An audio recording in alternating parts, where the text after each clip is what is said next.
नमस्कार दोस्तों, आपका एक बार फिर से स्वागत है आपके अपने YouTube चैनल में। दोस्तों, जैसा कि आप तस्वीर में देख रहे हैं, हम एक फ़कीर की समाधि के पास बैठे हैं और आज हम आपको इनकी फ़कीरी के बारे में बहुत कुछ बताने वाले हैं। तो वीडियो को बड़े ध्यान लगा के देखना और पुरानी बातों में इंटरेस्ट जो रखता है उनको बहुत ही मज़ा आने वाला है। दोस्तों, आज हम पहुंचे हैं मोट करनाल के बाबा सुरतगिरी जी के समाधि स्थल पर। बाबा सुरतगिरी वैसे कहने में तो एक नाम है, लेकिन अगर इस गांव के लोगों की माने और गांव की सुने तो बाबा सुरतगिरी को भगवान का दर्जा प्राप्त है। क्योंकि दोस्तों, ऐसे फकीर हुए हैं बाबा सुरतगिरी जिन्होंने अपनी सादगी के जीवन जीने के साथ साथ गांव में भी शांति का माहौल बनाए रखने में, लोगों की मदद करने में और जहां भी इनकी जरूरत होती वहां अग्रसर मिले हैं हर बात पे। दोस्तों, इनके बारे में कहा जाता है कि ये एक ऐसे संत थे, इन्होंने जब तक इस गद्दी पर ये बैठे थे तो इन्होंने कभी किसी से कोई पैसा नहीं लिया।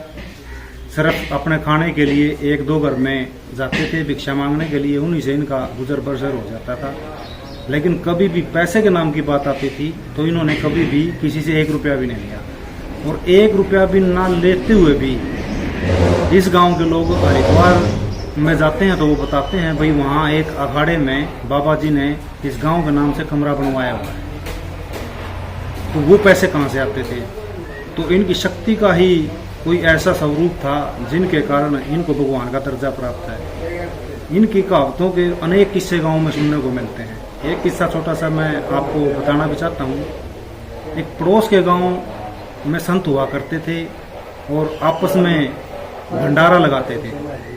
तो जैसे ही उस संत भंडारा लगाने का प्रोग्राम शुरू होता है तो एक संत इनको न्योता दे जाते हैं कि भाई महाराज जी, आपको हमारे भंडारे में आना है। उससे पहले बाबा सुरतगिरी जी ने बताते हैं कि भंडारा लगाया था, उन्हीं संत को अपने भंडारे के अंदर बुलाया था। तो जब बाबा जी ने अपना भंडारा लगाया तो वो बाबा जी यहाँ आकर प्रसाद ग्रहण करके गए और अपने भंडारे का न्योता बाबा सुरतगिरी जी को दे गए। अचानक उन्हीं दिनों में बाबा सुरतगिरी जी अपना चोला छोड़ गए और स्वर्ग सिधार गए। बाद में उनका भंडारा होना था तो वादा कहते हैं दोनों का आपस में बहुत हो चुका था कि भाई एक दूसरे के भंडारे में हम आएंगे। लेकिन बाबा जी तो चोला छोड़ चुके थे, वो अब इस दुनिया में नहीं थे। लेकिन लोग बताते हैं कि जब उस बाबा जी ने अपना भंडारा शुरू किया तो बाबा सुरतगिरी जी को वहां प्रसाद ग्रहण करते हुए देखा गया। तो ये कैसे हो सकता है कि कोई संत मान लो इस दुनिया से जाने के बाद भी और किसी जगह दिखाई दे? तो ये शक्ति स्वरूप था इनका, जो जिसके कारण लोगों को वहां ये दिखाए गए और इन्होंने अपना वादा पूरा किया उन संत के साथ। इस टाइप के अनेकों किस्से हैं। गांव में घूमते हैं फिरते हैं तो जो बुजुर्ग लोग हैं वो इनके अनेकों किस्से बताते हैं, गांव में बात भी चलती है। एक बार का एक किस्सा और बताते हैं, बुजुर्गों से पूछे तो भाई गांव में बिल्कुल सुनसान एरिया होता था। गांव के बाहर एक साधु महाराज बाहर से आ गए और एक बड़े या पीपल के पेड़ के नीचे बैठ गई और वहाँ उसकी लकड़ियाँ तोड़ने लग गए ताकि वो अपना वहाँ धुआं वगैरह लगा सकें और अपनी पूजा अर्चना कर सकें। लेकिन बताते हैं कि बाबा सुरतगिरी जी ने उनको लकड़ियाँ तोड़ने से मना कर दिया कि भाई साधु, आपको लकड़ियाँ चाहिए, आपको लकड़ियाँ और कहीं से दिला देंगे। ये छाया है, छाया का वृक्ष है, इसको मत तोड़ो, गांव वालों के काम आता है, लोग इसके नीचे बैठते हैं। लेकिन तभी वो साधु क्रोधित हो गई और यहाँ से बहुत अनाप शनाप बोल के गांव से निकल गए कि मैं इस गांव को देख लूँगा, इस गांव में ऐसी प्रकोप फैला दूंगा कि आप कुछ भी नहीं कर पाओगे। तो बाबा सुरतगिरी जी ने भी तब कहते हैं सिर्फ एक ही बात कही थी, भाई आप प्रकोप फैलाएंगे तो बचाने वाला भी कोई ना कोई होगा। और उसी टाइम का किस्सा बताते हैं, जब भी वो साधु गाँव से बाहर निकला तो अचानक से मौसम में बदलाव हुआ और गांव में ओलावृष्टि शुरू हो गई। उन पर बैठे थे और उन्होंने देखा भाई जिस साधु के साथ हमारी बात हुई थी उन्होंने अपना काम कर दिया जो वो करने आए थे। तो बाबा जी अपनी गद्दी से उठे और शंख हाथ में लिया। शंख हाथ में लेके शंख बजाना शुरू किया। जैसे ही बाबा जी ने शंख बजाना शुरू किया तो धीरे धीरे सारी ओलावृष्टि रुक गई। तो यहाँ से भी उनकी शक्ति का ये अंदाज़ा लगाया जा सकता है कि वो बहुत महान साधु थे। इनकी शख्सियत का अगर कंपैरिजन हम करें पुराने ऋषि मुनियों से, तो इनकी शख्सियत के आगे मेरे ख्याल से सब कुछ बोना साबित। और किस्सा बाबा संतगिरी जी का सुनने में बहुत ज़्यादा आता है। भाई ये जब भी मान लो नहाने जाते, सुबह उठ के 4 बजे, उस टाइम 3 बजे 4 बजे साधु उठ लिया करते थे। नहाने से पहले भाई शौच क्रिया वगैरह जाने के लिए भी साधुओं को खेतों में जाना पड़ता था।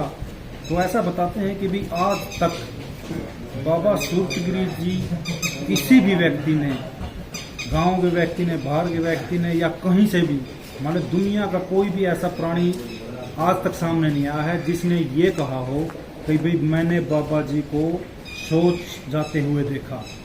इनका बताया जाता है कि भाई जब भी ये किसी खेत में एंटर करते थे शौच जाने के लिए तो एकदम से गायब हो जाते थे, और वापस जब आते थे तो उस खेत से बाहर निकलते हुए दिखाई देते थे। तो मतलब ऐसी महान शख्सियत बाबा सूरजगिरी जी की बताई गई है। और आज हम इस समाधि स्थल पे पहुंचे हैं, हमारा सौभाग्य है कि ऐसे महान संत के चरणों में बैठने का हमें सौभाग्य प्राप्त हुआ। आज दूज है, दूज को इनका महापरिनिर्वाण दिवस है। 3 महीने पहले जिस दूज को इनका महान परिनिर्वाण हुआ था, उस दूज को इस गांव के लोग इकट्ठा होकर एक बहुत बड़े भंडारे का आयोजन करते हैं। 36 बिरादरी से चंदा लिया जाता है। 36 बिरादरी इकट्ठा होकर गांव में भंडारे का आयोजन करती है। दूर दूर से साधु आते हैं, आसपास के 2-4 गांव सम्मिलित होते हैं। 3 महीने पहले इस गांव में भंडारा आयोजित हुआ था, जो बहुत ही शांतिपूर्ण ढंग से और बहुत ही बड़ा भंडारा कहा जा सकता है वो संपन्न हुआ। उसके बाद इस गांव के कुछ युवाओं ने एक सोच मन में पैदा हुई कि भाई हम साल में एक बार बाबा जी का भंडारा लगा देते हैं, बाकी पूरी साल वैसे ही चलता रहता है। मंदिर में जाते हैं लोग, आते हैं, कोई प्रसाद चढ़ाया जाता है, कोई वैसे धूप लगाया जाता है, तो क्यों ना इस भंडारे को सुचारू रूप से पूरे साल चलाया जाए। तो कुछ गांव के युवा इकट्ठा हुए। युवाओं ने इकट्ठा होकर एक प्लान तैयार किया कि भाई हम बड़ा भंडारा तो पूरा गांव लगाता ही है, हम हर दूज को बजे का भंडारा करेंगे। और कई युवा इकट्ठे होकर जिससे जो सहयोग होता है वो सहयोग देते हैं। और हर दूज को यहाँ देसी घी का प्रसाद बनाया जाता है, लोगों में वितरित किया जाता है। अब से कुछ देर बाद हम बैठे हैं यहाँ इनके चरणों में, तो कुछ देर बाद गांव के लोग आना शुरू हो जाएंगे, क्योंकि 4 से 5 बजे के बाद इनकी पूजा अर्चना का समय हो जाता है। बहुत सारी महिलाएं, बच्चे, बुजुर्ग इनके दर्शन करने आते हैं, वो प्रसाद उनमें वितरित हो जाता है। उसके बाद शाम को एक भव्य सत्संग का आयोजन किया जाता है। सत्संग में जो कलाकार हैं वो बाबा जी के भजनों का गुणगान करते हैं। बहुत सारी महिलाएं, बच्चे और व्यक्ति आके सत्संग को सुनते हैं। पूरी रात लगभग वो सत्संग चलता है और सारा प्रसाद उन लोगों में वितरित कर दिया जाता है। इससे इस सोच से एक बात ये होती है कि हर महीने दूज पर भंडारा और सत्संग करवाने से लोगों में जो आस्था है बाबा सूरजगिरी जी की वो और प्रगाढ़ होती जाएगी।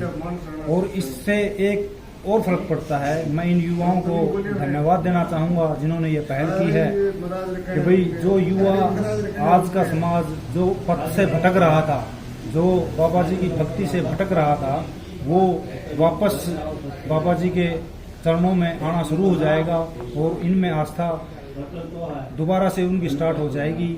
और नशे की तरफ या और गलत कामों की तरफ जाने के लिए उनके दिमाग में बदलाव होगा। जैसे ही लोग यहाँ आना शुरू हो जाएंगे, आपको दिखाएंगे भाई बाबा जी का मेला कैसे यहाँ चलता है, कैसे लगता है, कितनी की यहाँ भीड़ होती है, भाई कितनी इन गाँव के लोगों में बाबा जी के प्रति आस्था है, वो सब भी आज हम आपको अपने कैमरे द्वारा दिखाएंगे। जैसे ही लोग यहाँ पहुँचेंगे हम उनसे भी आपको रूबरू कराएंगे। बाबा जी के बारे में बहुत सी और जानकारियाँ जो हमें पता नहीं है वो उनसे पूछेंगे, ताकि आप तक सारी जानकारी पहुंच जाए और जो शख्सियत जिनके चरणों में हम बैठे हैं उनके बारे में पूरे देश को पता लग जाए कि भाई ये कितनी महान शख्सियत थे बाबा सूरजपुरी जी महाराज।